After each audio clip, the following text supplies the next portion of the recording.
All three of my roommates were alphas, but thankfully, I was a beta. Or at least, I used to be. On Valentine's Day, my body suddenly differentiated into an Omega. And right after that, my first heat hit me hard. I writhed on my bed, overheated and dizzy, until consciousness slipped away. 3 days later, I woke up, and realized, someone had marked me. I narrowed my eyes at the 3 people in the dorm. None of them dared meet my gaze. They all looked away, tense and guilty. What were they afraid of? I was supposed to be a beta. The counselor had put me in a dorm with 3 alphas. They were all computer science majors, all tall, over 1.8 meters, and annoyingly good-looking. Not only handsome, but wealthy. But I'd never liked the arrogance of alphas. I barely interacted with them, except for sleeping in the same dorm. I spent most of my time studying or doing part-time jobs. I never expected my differentiation to change on Valentine's Day. Even worse, my heat arrived immediately. The back of my neck felt like a burning brand. My whole body softened, and waves of emptiness crawled up my spine. I had no idea how dangerous a first heat was. I stumbled into the bathroom to cool off with a cold shower, hoping to endure it alone. 10 minutes later, I couldn't take it at all. Everything felt too hot, too overwhelming. Seeing the empty dorm, I felt relieved that they were all out. But just as I tried to get out of bed, I heard a key turning at the front door. My heart jumped. Before I could react, the door opened. Is that pheromones? Why does it smell so good? That's an Omega scent. Who brought an Omega back here? Before their voices finished echoing, all 3 stood right beside my bed, their eyes glowing with a startling, hungry intensity. Bro, the scent is coming from your bed, Arloen said. My body trembled. Arloen, the youngest in the room, was warm, sunny, with a bright smile and cute canine teeth. He was the only one in the dorm I actually liked. I was the oldest, technically, the big brother, of the room. Second oldest was Kevi,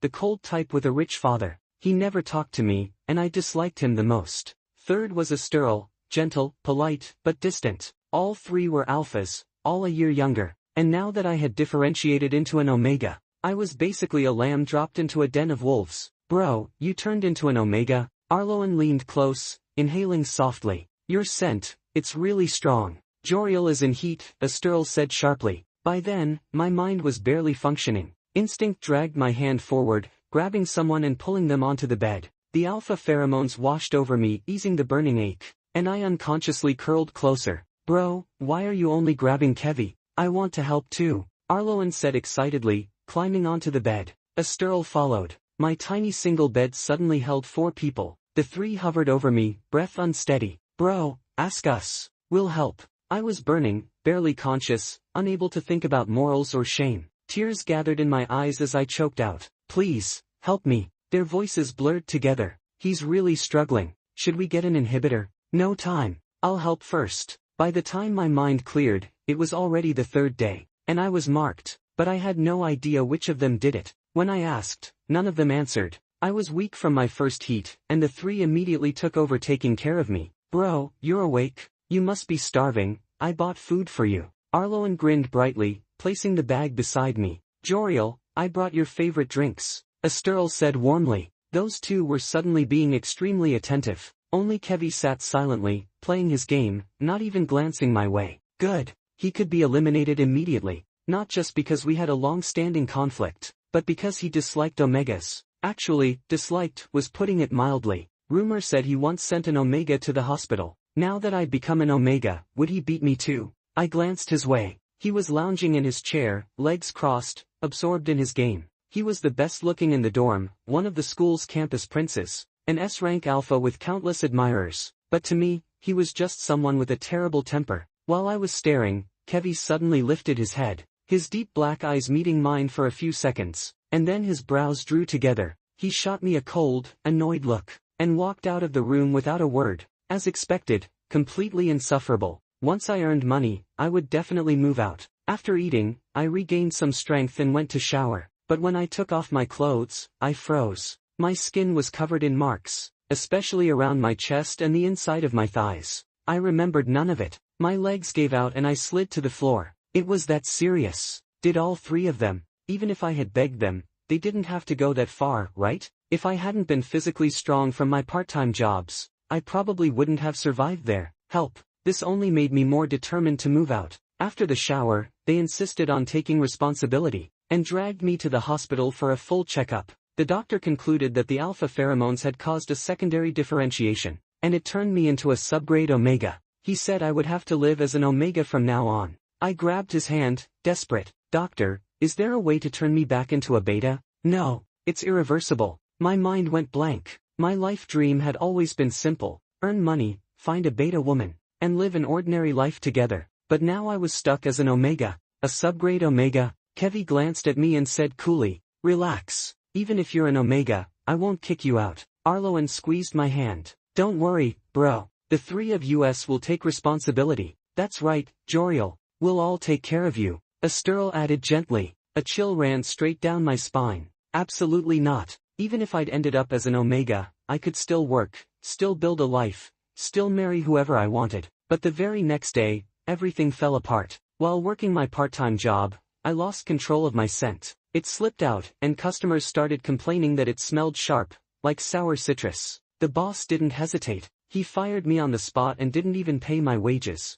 I was furious. It was bad enough he always treated me like free labor. Now he wouldn't even pay me. I snapped and charged at him, landing a few solid punches, gritting out, "You can fire me, but you don't get to steal my wages. I earned that." If someone tried to pocket my money, they were going to deal with my fists. Did everyone think that just because I'd become an Omega, I was suddenly easy to push around? After that incident, I went to a bar to find another part-time job. They fired me. Tried a convenience store, got fired again. Rumor had it the restaurant owner was getting revenge. He went around to every place I'd worked, spreading lies that I was a defective Omega, claiming my scent was foul and would drive customers away. The moment those bosses heard it, they all let me go. With no work, I had no money for food. Back in the dorm, the more I thought about it, the angrier I got. My eyes burned, and tears just wouldn't stop. Ever since I'd become an Omega, my emotions were all over the place. I hadn't cried in years, but now I couldn't control it at all. Click, the dorm door opened.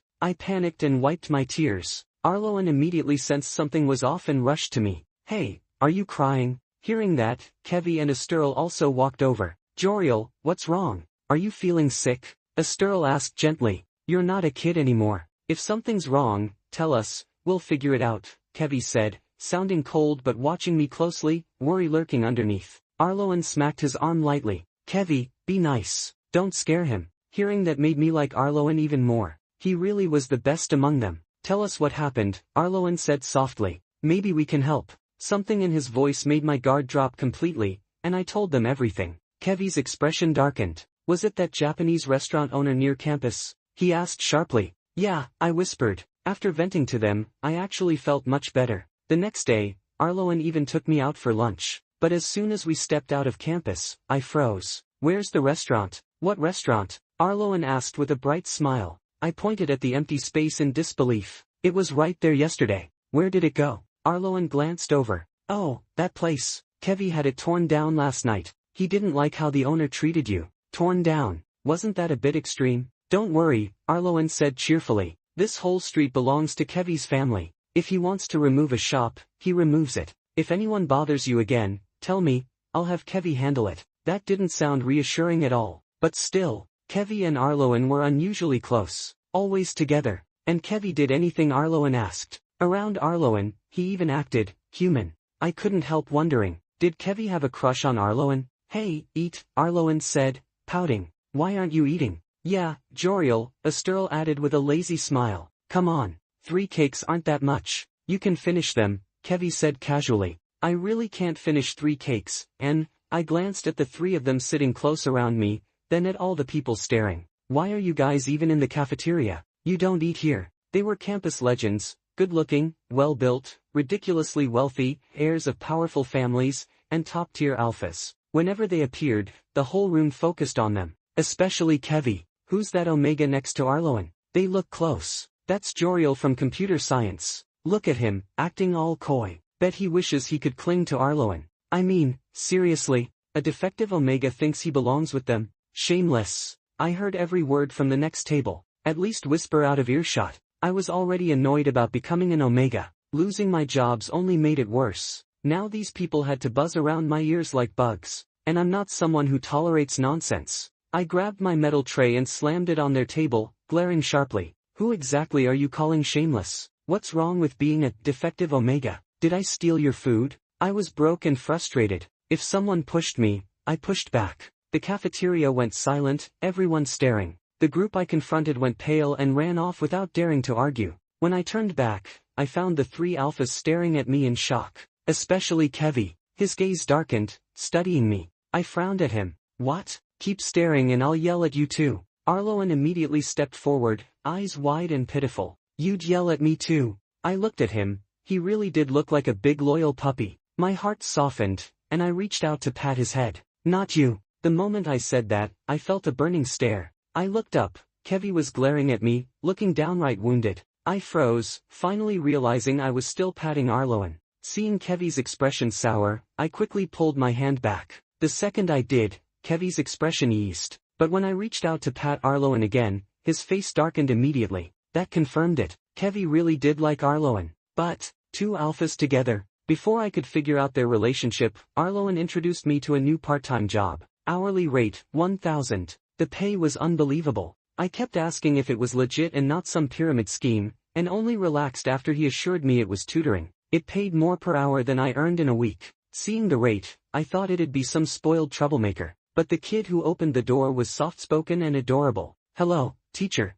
I'm Varsel. Nice to meet you, he said sweetly. Hi, Varsel. I'm Joriell. I'll be your math tutor, I said, crouching down to shake his hand. The tutoring job went incredibly well. Whenever I taught him, I had endless snacks, cakes, and fruit, and the pay was given at the end of each session. The moment I got paid, I spent half on gifts for Arloen and Asterl. Thank you. I'm going to enjoy these, Arloen said happily and hugged me tight. Seeing him that excited made me smile. But the smile froze instantly. The air filled with a strong cedar-scented alpha aroma. My brows tightened. My breathing hitched. My legs went weak. I looked toward the source of the scent. Kevi stood at the dorm door, expression dark, staring straight at me. His possessiveness was seriously something else. Kevi, pull back your pheromones. I'm an Omega now.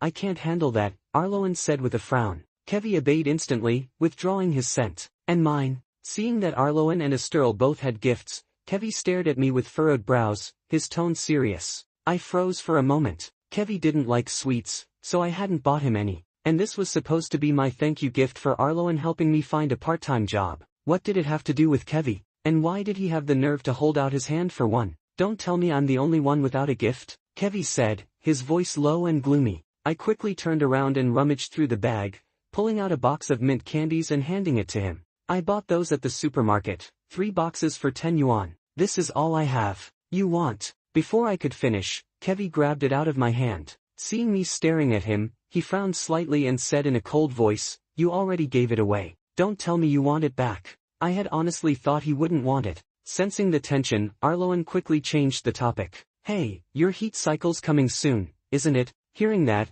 I snapped back to reality. Right, my heat cycle. The moment I remembered what happened last time, my face flushed scarlet. After that heat period, none of us mentioned those days again. Even when I wanted to bring it up, they would cut me off. Like they were avoiding the topic entirely. Don't worry, Joriell. We'll help you, Asterl said as he stepped forward, resting a hand on my shoulder with a soft smile. Kevi immediately slapped Asterl's hand away. Asterl, it's just a hand on Joriell's shoulder. Don't be so possessive, Asterl said, not angry at all, just helpless. Kevi's frown deepened, and his eyes turned icy. The two of them crowded me in the middle so tightly I couldn't move. I couldn't stand it anymore, so I pushed each of them away and glared at Asterl. Both of you, move. It's way too hot. Then I went inside to wash up and sleep. As soon as I left, Arloen slapped Asterl lightly. Asterl, your hands aren't so innocent either, Arloen said with a thin, sarcastic smile. Asterl's smile faded immediately. He stepped up to Arloen, hooked their pinkies together, and said in a low voice,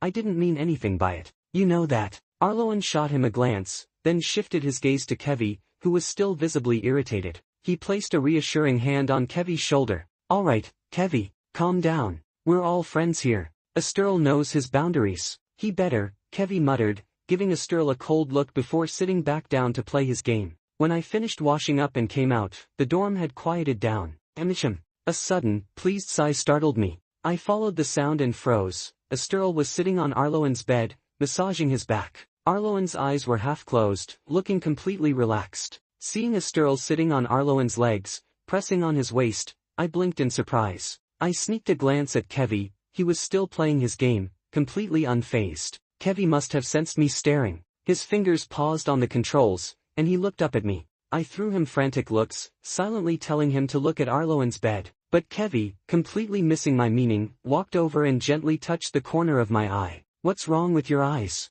Are they twitching?" I gave up. It was just a massage anyway. Going to sleep. "Good night," I said, climbing into bed. The next afternoon, I didn't have class, so I went straight to tutor Varsel. Halfway through the lesson, I heard a car horn outside. Moments later, the housemaids rushed out to welcome someone. I was curious, but I didn't move, just continued teaching. Varsel was smart, quick to learn, and easy to teach. I was enjoying the lesson. But then, out of nowhere, heat flared across the back of my neck. I turned around, and my eyes widened. "What are you doing here? This is my house. Why wouldn't I be here?" Kevi replied coldly. The moment Varsel heard Kevi's voice, the kid lit up and threw himself into Kevi's arms. Watching them act so close, I stood there stunned. "Kevi, what's Varsel to you?" I asked, shocked. "Teacher, he's my uncle," Varsel said. I let out a long breath. "Oh, his uncle." Kevi just looked too capable for his age, making me overthink. "You've been studying well, right?" Kevi asked seriously while holding Varsel. Before Varsel could answer,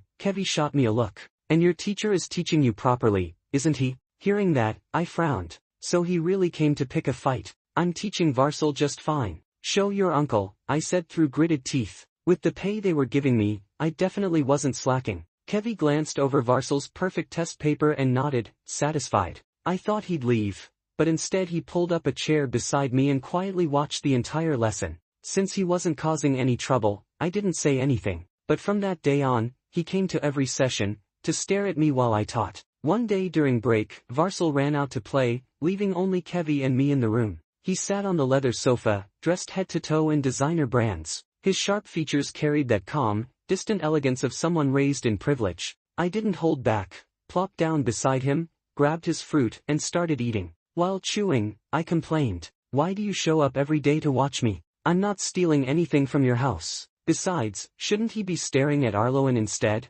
Kevi glanced at me and said calmly, "This is my house. I can do whatever I want." His tone made me laugh in disbelief. As he spoke, a faint cedar scent drifted past, his scent marker. Compared to Arloen's or Asterl's, I had always preferred Kevi's. Whenever he appeared, my mood lifted instantly. When I was still a beta, I couldn't sense it at all, but after becoming an Omega, I could feel his scent so clearly, almost too clearly. Every time he was near, I couldn't help leaning closer. Thinking of that, I subconsciously touched the back of my neck, remembering the faint marks still on my skin. Among the three of them, the least likely to mark me was Kevi. He would never cross that line, but I still wanted to know who stayed with me during my unstable period. The doctor had warned me, as a defective Omega, my scent field was unstable. I needed periodic stabilizing from an alpha, otherwise the imbalance could become dangerous. I had asked Arloen once, but he only told me not to worry, insisting they all had boundaries and morals. After that, I could roughly guess there was only one person who would have stayed by my side that night, and I vaguely remembered someone calling me bro.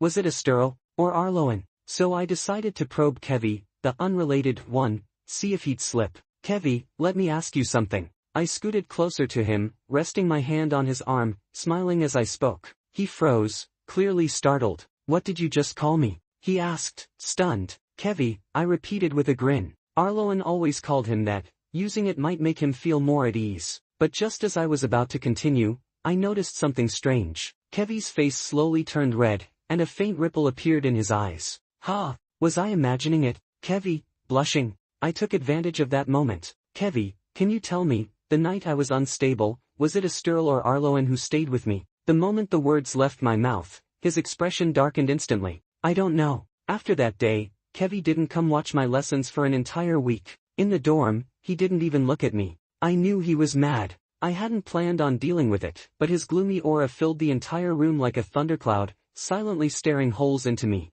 I couldn't take it anymore and went to find Arloen. "Kevi seems upset. Arloen, could you talk to him, please?" I begged. Arloen blinked. "Me?" I nodded furiously. Kevi liked Arloen, his words would definitely work. "You can go cheer him up, bro," Arloen said, smiling. "That won't work." I waved my hands. "He gets annoyed just seeing me, and I'm the one who upset him. If I go, it'll only make him angrier. Arloen chuckled. Who said he's annoyed with you? Every job you've taken, Kevi was the one who told me to pass them on to you. I froze. Kevi recommended jobs to me, so he wasn't trying to lure me into trouble. Anyway, bro, just say something nice to him, Arloen continued. Asterl and I can't stand his sulking either. He picked up a piece of candy from my desk and pressed it into my hand. Here, give him this and say it's a special gift from you. He eats it, he's not mad anymore. I didn't believe one small candy could fix anything, but I went anyway. The moment our eyes met, my whole body tensed.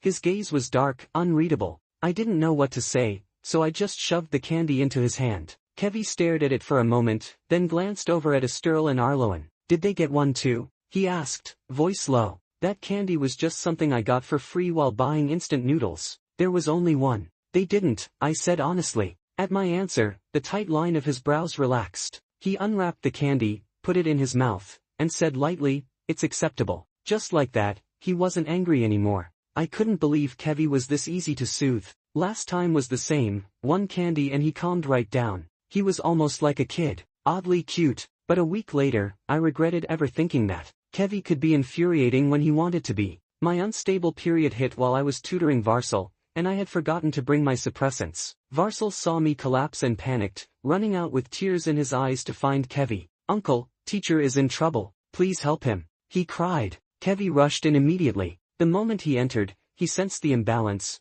The air felt charged with an unstable scent field. Bro, are you unwell again? He called out. I froze. Bro? It was the first time Kevi ever called me that. He normally just said my name. Seeing my condition, he frowned deeply, took off his coat, and wrapped it around me before picking me up. In front of everyone, he carried me inside his room. No one comes to the second floor unless I say so, he instructed the staff before closing the door. Inside, he set me gently on the bed. His room was saturated with his scent, calm, cool, steady. The moment I touched the mattress, my body reacted instinctively, seeking stability, clutching at the blankets. I felt like a fish out of water, overwhelmed by the imbalance, heat rising under my skin. My clothes slipped out of place, exposing pale skin as I tried to steady myself. Kevi's scent filled the room, and I wanted it, wanted the comfort of stability, nothing more. Help me, I whispered, barely aware of my own voice as I reached for his hand. Kevi seemed affected as well, his face grew warm, and his gaze flickered with something I couldn't decipher.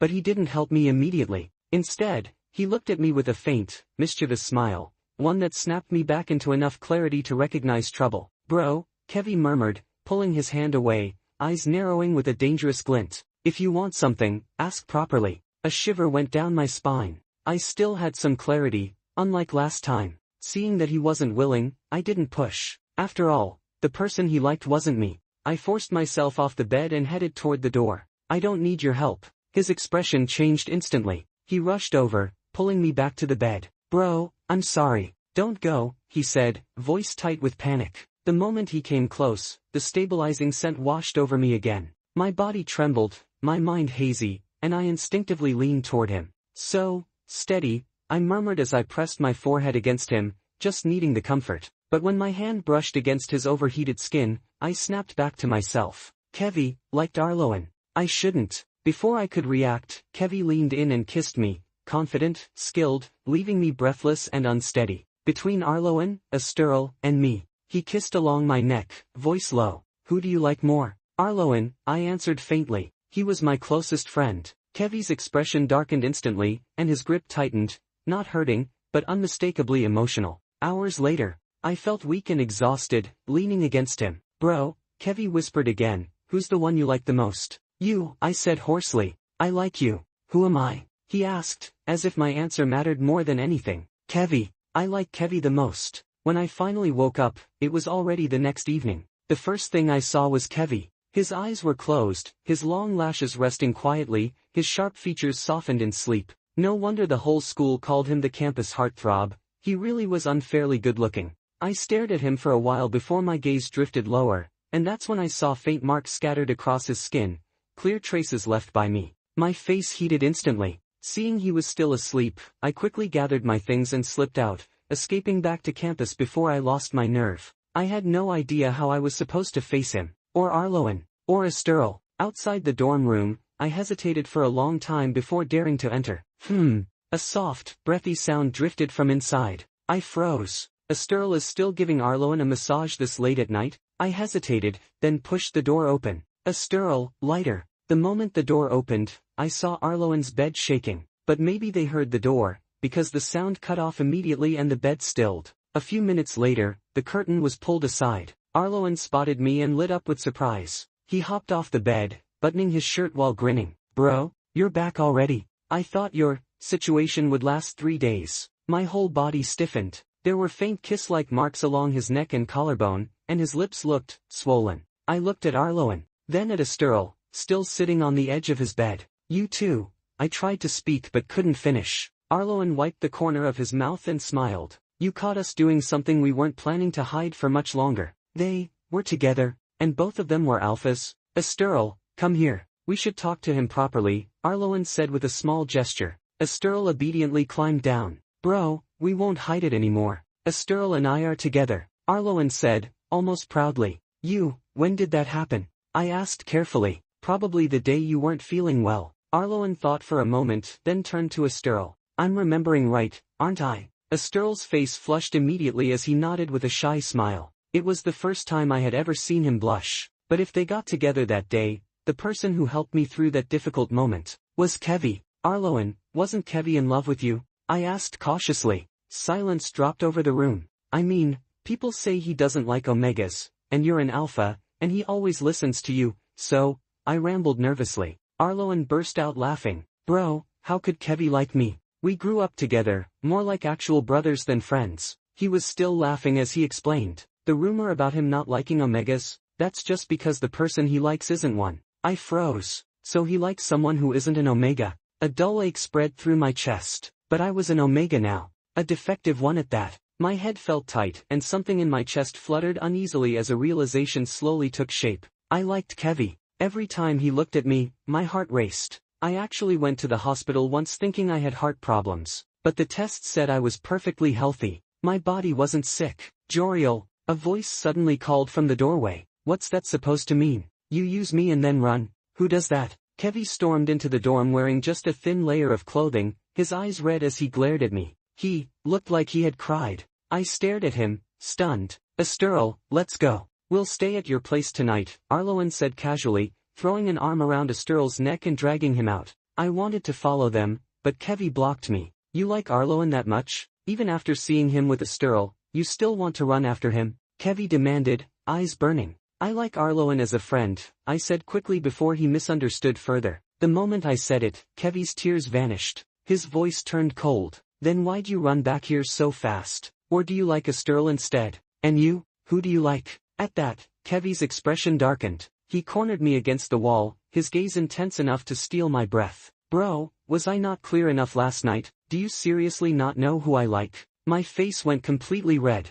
His gaze was too much. I covered my eyes with my hand, unable to meet it. You don't like Omegas, I murmured, flustered. I didn't. You used to be a beta. But beta or Omega doesn't matter. Kevi's arms circled my waist, pulling me into his chest. The person I like is you. As we talked, we somehow ended up on the bed. Even lying there, Kevi refused to let go, holding me tight, almost like he wanted to fuse our shadows together. Bro, do you like me? A little. Kevi sat up instantly, pinning me beneath him so I had to look into his eyes. A little? After everything? No way. Your scent gets sweet every time you're happy. Even now, your pheromones are practically glowing. You're sweeter than any dessert. He gave me a mischievous smile as his gaze skimmed over my flushed face. I turned my head away, overwhelmed. He chuckled softly and pressed a gentle kiss to my cheek. Just admit it, bro. You like me. Otherwise, that night, you wouldn't have reached for me. I remember Arloen and Asterl climbing onto the bed too. I hesitated.